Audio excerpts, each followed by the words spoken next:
If you've inherited a sizable chunk of a single stock, like a retiree who I spoke with last week recently did, you might be wondering, should I keep it or should I sell it? If the stock has done well over the years, the idea of selling it might feel like walking away from a winning hand. But deep down, you probably know that holding too much of any single stock is risky, especially in retirement when preserving your purchasing power matters more than chasing high returns. In this video, we'll talk about the risks of owning individual stocks in retirement, a simple framework to help you decide whether you're overexposed to a single company, and we'll talk about the smart compromise that this retiree made that balanced his desire to preserve the legacy from his parents while achieving peace of mind. And if we haven't met yet, my name is Mark Walhout, and I created this channel to share ideas and concepts that I'm using to help people with retirement every day. If you want to get more videos like these, consider subscribing to the channel and hit the bell icon so you're alerted when new videos are posted. Let's start by talking about a simple question. How risky are individual stocks?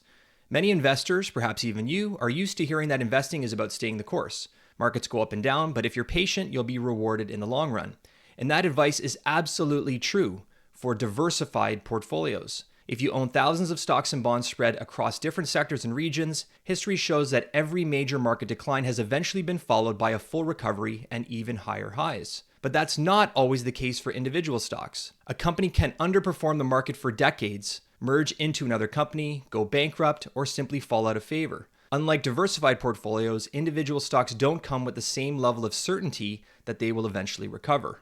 Here's the hard truth. Most individual stocks don't even outperform low-risk short-term government bonds. In a groundbreaking study titled Do Global Stocks Outperform U.S. Treasury Bills by Henrik Bessenbinder, researchers analyzed over 62,000 stocks across 42 countries, including both U.S. and international markets from 1990 to 2018. Their goal was to compare global stock performance to a low-risk benchmark, essentially short-term Treasury bills or GICs. Their findings were mind-blowing. Only 44% of U.S. stocks outperformed one-month Treasury bills over that time frame. For non-US stocks, only 39% outperformed. So if most individual stocks don't beat Treasury bills, how does the market go up over time?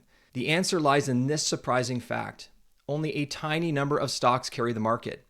In fact, in the US sample, just 811 companies, or 1.33% of the total stocks studied, accounting for all of the market's net wealth creation. In other words, the metaphor, a rising tide lifts all boats, doesn't apply here. It's more like a few super yachts pulling the whole fleet. So here's the takeaway. Diversified investing using index funds is a solid strategy for long-term retirement planning. Individual stock investing for building wealth over decades is a risky bet for worse than a coin flip odds that your stock will even beat GICs. Now, some investors might say, that's fine, I'll just stick with blue chip stocks, those big stable companies that have stood the test of time. But here's the problem. Even the biggest companies eventually fall from grace. Take a look at this visual from Charlie Bolello from Creative Planning.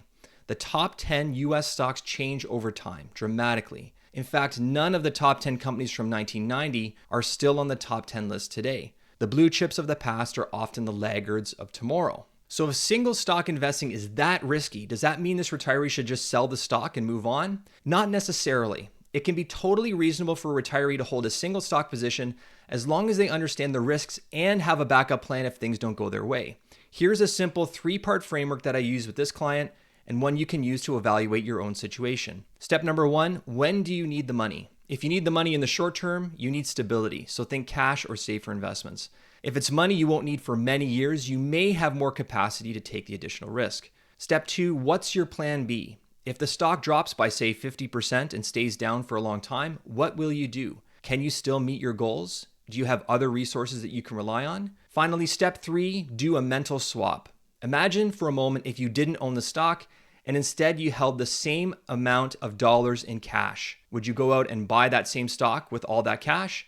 If your answer is probably not, that's a strong signal that you may have too much money in that stock and should strongly consider selling some and diversifying more. Here's what this retiree who I spoke with last week decided to do. He had plans to renovate his home, but the timeline was flexible. The stock wasn't being counted on for retirement income. It was seen as extra money. So he decided to sell enough of his inherited stock to cover half of his planned renovations over the next 2 years. For the rest, he was open to delaying the renovations, scaling them back, or funding them through other means. After the sale, the stock made up less than 10% of his overall investments. If the stock went to zero tomorrow, it wouldn't derail his plan. That, to me, is a sensible approach. So to recap, 2 big takeaways from today's video. Number 1, equity investing is risky, and single stock investing is even riskier, especially for retirees.